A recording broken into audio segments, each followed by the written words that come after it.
সাদিয়া, ও সাদিয়া, দাঁড়াও দাঁড়াও। কোনে যাচ্ছ বাবু? মক্তবে। ও, মক্তবে প্রাইভেট পড়তে যাচ্ছ? হ্যাঁ, তোমাকে একটা প্রশ্ন করবো, উত্তর দিবা? অবশ্যই।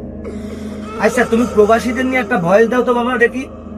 প্রবাসীদের কি ভয়েস দিব? প্রবাসীরা কি মানুষ? কেন বাবা, প্রবাসীরা মানুষ না কেন? ওরা ওদের নিজেদের জন্য বাঁচে না, ওরা বাঁচে পরিবারের জন্য। এই জন্য ওদেরকে মানুষ মনে হয় না। কথাটা ঠিকই বলেছো। প্রবাসীরা আসলেই মানুষ না, ওরা তো ওদের নিজেদের জন্য বাঁচে না, ওরা বাঁচে পরিবারের জন্য, সন্তানের জন্য, মা বাবার জন্য। ওদের মন বলে কিছু নেই সাদিয়া। ওরা যদি বিশ্রামে যেতে চায় না, বাড়ির থেকে প্রেসার গেলে ওদের ওই বিশ্রামের কথা আর মনে থাকে না। আসলেই প্রবাসীরা মানুষ না।